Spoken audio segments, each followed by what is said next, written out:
নমস্কাৰ মই মজিদ বন্ধুসকল বলগতে চাওক আজি 9টা গুৰুত্বপূৰ্ণ খবৰ। প্ৰথমটো খবৰ, পুনৰ আন এক বিৰল মহাজাগতিক পৰিঘটনাৰ সাক্ষী হ'বলৈ গৈ আছে বিশ্ববাসী। আপুনি মনত ৰাখক 14 মাৰ্চ শুকুৰবাৰ। এই 14 মাৰ্চ শুকুৰবাৰে হ'ব বিৰল সংযোগ। একেদিনাই জুম্মাবাৰ, ফাকুৱা আৰু বিৰল চন্দ্ৰগ্ৰহণ। সাজু হওক আপুনি এই বিশেষ দিনটোৰ বাবে। এইবাৰ 14 মাৰ্চ শুকুৰবাৰ। এই শুক্ৰবাৰৰ দিনটো আপুনি মনত ৰাখক। লক্ষ লক্ষ মুছলমানৰ বাবে এই জুম্মাবাৰ অত্যন্ত শুভদায়ক। এই জুম্মাবাৰত আদায় কৰক নামাজ।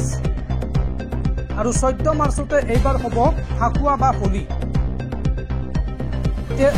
এই 13 আৰু 14 মাৰ্চতে হ'ব পূৰ্ণ চন্দ্ৰগ্ৰহণ। হোলী, ৰমজানৰ জুম্মাবাৰ আৰু চন্দ্ৰগ্ৰহণ এইবাৰ একেলগে। আৰু এই দিনটোত ৰংচোৱা হৈ পৰিব পূৰ্ণগ্ৰাস চন্দ্ৰগ্ৰহণ। অত্যন্ত পবিত্ৰ বুলি ধৰা হৈছে এই বিশেষ জুম্মাবাৰৰ দিনটো। বহু বছৰৰ মূৰত হয় এনে বিৰল সংযোগ। এইবাবেই গুৰুত্বপূৰ্ণ হিচাপে ধৰা হৈছে 14 মাৰ্চ শুক্ৰবাৰৰ দিনটো। আপুনি মনত ৰাখক এই 14 মাৰ্চৰ দিনটো। পৰৱৰ্তী খবৰ, সাৱধান ৰাজ্যবাসী। প্ৰতি ঘণ্টাত 70 কিলোমিটাৰ বেগত আহি আছে ধুমুহা। ৰাজ্যৰ 23খনকৈ জিলাত এলাৰ্ট জাৰি বতৰ বিজ্ঞান কেন্দ্ৰৰ। আগন্তুক 24 ঘণ্টাত ৰাজ্যত হ'ব মুখলধাৰ বৰষুণ। প্ৰতি ঘণ্টাত 70 কিলোমিটাৰ বেগত আহি আছে প্ৰচণ্ড ধুমুহা। যিকোনো মুহূৰ্তত আহিব পাৰে ধাৰাসাৰ বৰষুণ। 14 মাৰ্চ পৰ্যন্ত ৰাজ্যত হ'ব প্ৰচণ্ড বৰষুণ। বতৰ বিজ্ঞান কেন্দ্ৰই এই সন্দৰ্ভত জাৰি কৰিছে এলাৰ্ট। অসমৰ কেইবাখনো জিলাত ইতিমধ্যে হাই এলাৰ্ট জাৰি কৰা হৈছে। অসমৰ কোন কোন জিলাক লৈ বতৰ বিজ্ঞান কেন্দ্ৰই এলাৰ্ট জাৰি কৰিছে চাওঁ আহক। আৰু আপুনি অসমৰ কোনখন জিলাৰ পৰা ভিডিঅ'টো চাই আছে কমেণ্টত জনাব। বতৰ বিজ্ঞান কেন্দ্ৰই এলাৰ্ট জাৰি কৰা জিলাসমূহৰ ভিতৰত আছে কোকৰাঝাৰ, ধুবুৰী, বঙাইগাঁও, চিৰাং, গোৱালপাৰা, বৰপেটা, নলবাৰী, কামৰূপ গ্ৰাম্য, কামৰূপ মেট্ৰ', দৰং, ওদালগুৰি, মৰিগাঁও, শোণিতপুৰ, নগাঁও, পশ্চিম কাৰ্বি আংলং, হোজাই, ডিমা হাছাও, কাৰ্বি আংলং, ডিব্ৰুগড়, চৰাইদেউ, তিনিচুকীয়া, লখিমপুৰ, ধেমাজি, যোৰহাট, শিৱসাগৰ, মাজুলী, বিশ্বনাথত হ'ব মুখলধাৰ বৰষুণ। এই জিলাসমূহৰ উপৰিও ৰাজ্যৰ আটাইকেইখন জিলাতে কম বেছি পৰিমাণে বৰষুণ হোৱাৰ সম্ভাৱনা আছে। আৰু এই সময়ছোৱাত ৰাজ্যত আহিব প্ৰচণ্ড ধুমুহা বৰষুণ। এই আগজাননী বতৰ বিজ্ঞান কেন্দ্ৰৰ। পৰৱৰ্তী খবৰ, পাকিস্তানৰ ৰেল হাইজেক কাণ্ডৰ ডাঙৰ খবৰ। ৰেল হাইজেক কৰা 30 গৰাকী উগ্ৰপন্থীক গুলীয়াই হত্যা পাকিস্তানী সেনাৰ। বিশ্বজুৰি চাঞ্চল্যৰ সৃষ্টি কৰা ৰেল হাইজেকৰ ঘটনাক লৈ পাকিস্তানত এতিয়া হাহাকাৰ অৱস্থা। পাকিস্তানৰ ৰেল হাইজেক কাণ্ডৰ ডাঙৰ খবৰ। ৰেল হাইজেক কৰা 30 গৰাকী বিদ্ৰোহীক হত্যা কৰাৰ তথ্য লাভ কৰা হৈছে। বিদ্ৰোহী সংগঠন বালুচিস্তান লিবাৰেশ্যন আৰ্মীৰ 30 গৰাকী সদস্যক গুলীয়াই হত্যা পাকিস্তানী সেনাৰ। আৰু সুকলমে উদ্ধাৰ কৰা হৈছে পণবন্দী হৈ থকা 190 গৰাকী যাত্ৰী। বিশ্বজুৰি চাঞ্চল্যৰ সৃষ্টি কৰা ৰেল হাইজেকৰ ঘটনাক লৈ পাকিস্তানত হাহাকাৰ। 48 ঘণ্টাৰ ভিতৰত চৰ্ত পূৰণৰ বাবে সময়সীমা বান্ধি দিছিল বালুচিস্তান লিবাৰেশ্যন আৰ্মী চমুকৈ BLA। আৰু তাৰ মাজতে পাকিস্তানী সেনাই আৰম্ভ কৰিছিল উদ্ধাৰ অভিযান।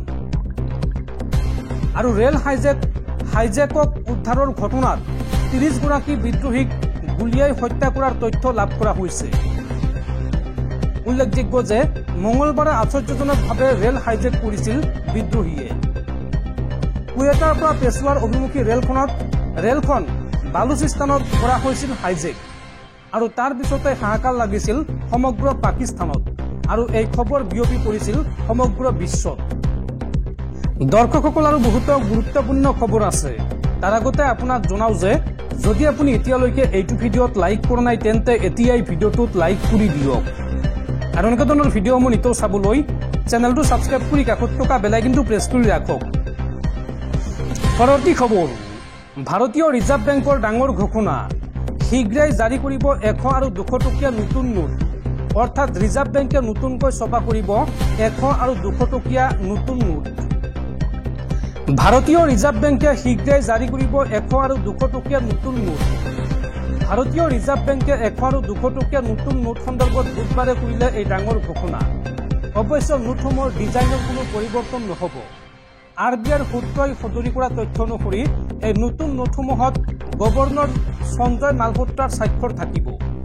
বৰ্ধিত কাৰ্যকাল সম্পূৰ্ণ হোৱাৰ পিছত কাৰ্যভাৰ ত্যাগ কৰা শক্তিকান্ত দাসৰ ঠাইত 2024 চনৰ ডিচেম্বৰ মাহত RBIৰ গভৰ্ণৰৰ দায়িত্ব গ্ৰহণ কৰিছিল সঞ্জয় মালহোত্ৰাই।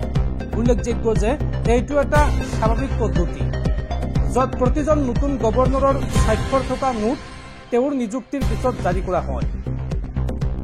ইফালে RBIয়ে স্পষ্ট কৰি দিছে যে পুৰণি 100 আৰু 200 টকীয়া নোট বৈধ হৈ থাকিব।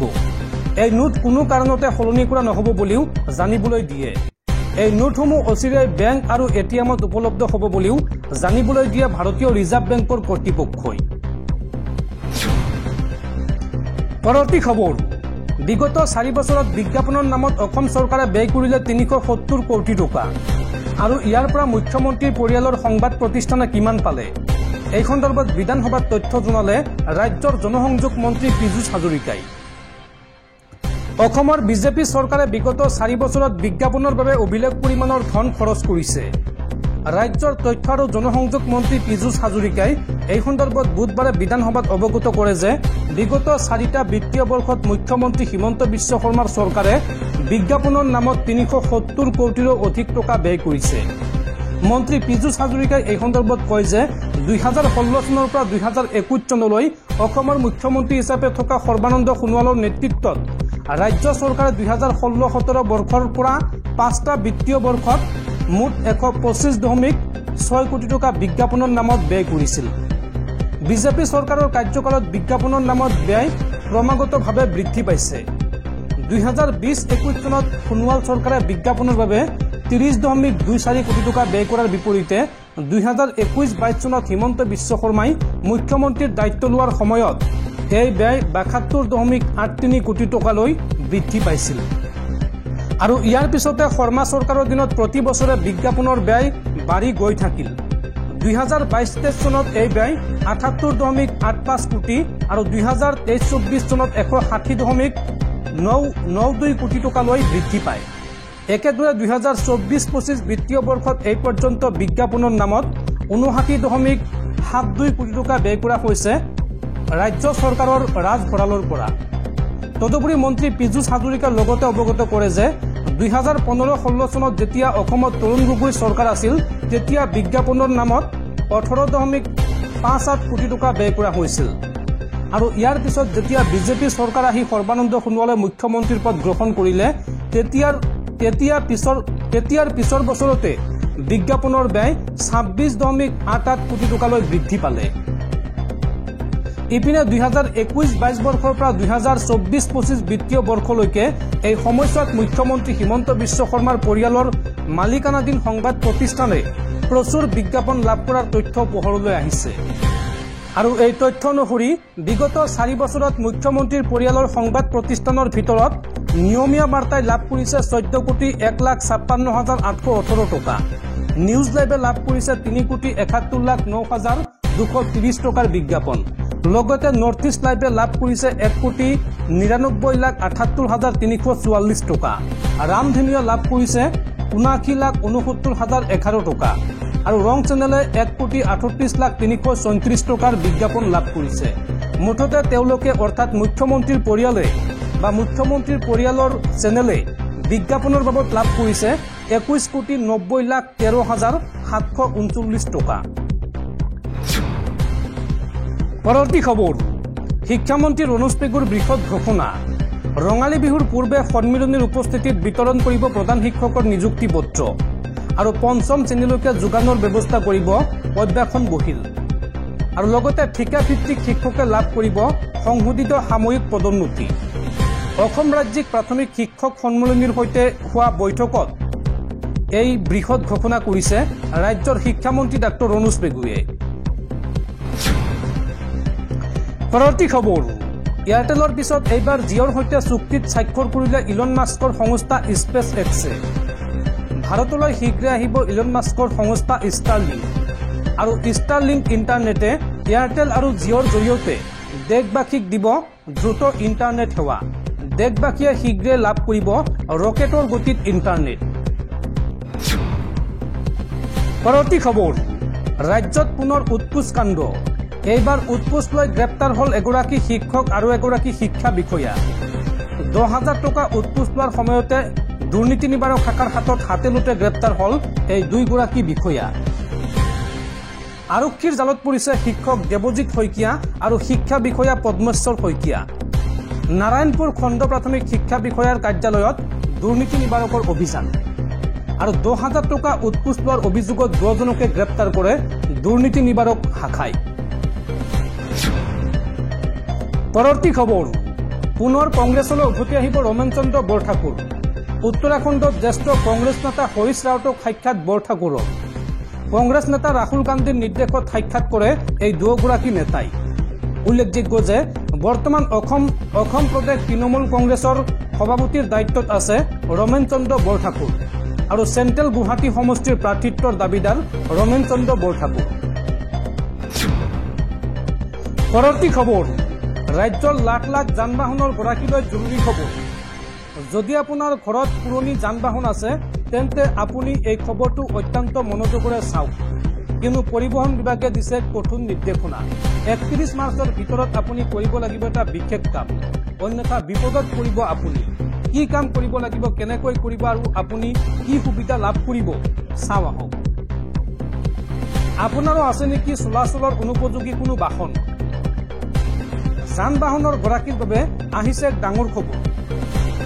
পুৰণি বাহন থকাসকলৰ বাবে পৰিবহণ বিভাগৰ সোণালী সুযোগ।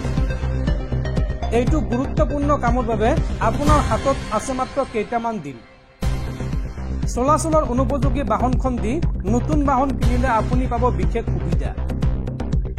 15 বছৰলৈ 25% কৰ ৰেহাই পাব নতুন বাহনখনৰ ক্ষেত্ৰত আৰু পুৰণি বাহনখনৰ বকেয়া কৰ দিয়াৰ ক্ষেত্ৰতো বৃহৎ সকাহ দিছে জনতালৈ। এতিয়া মাত্ৰ 25% কৰ পৰিশোধ কৰিলেই বাতিল হ'ব পঞ্জীয়ন। স্বেচ্ছাই আগবাঢ়ি অহা গৰাকীয়ে পাব 75%লৈকে ৰেহাই। ম্যাদ উকলা যিকোনো বাহনৰ পঞ্জীয়ন বাতিল কৰাটো বাধ্যতামূলক, অন্যথা বাহনখনৰ বাবে পৰিশোধ কৰি থাকিব লাগিব কৰ। তেনে বাহনৰে মাত্ৰ 25% কৰ দি স্ক্ৰেপিঙৰ ব্যৱস্থা কৰিছে পৰিবহণ বিভাগে আৰু তেনে বাহনৰ গৰাকীক শীঘ্ৰে পৰিবহণ বিষয়াৰ কাৰ্যালয়ত আবেদনৰ আহ্বান জনোৱা হৈছে। 31 মাৰ্চলৈকে থাকিব এই এককালীন নিষ্পত্তি প্ৰক্ৰিয়াৰ সময়সীমা।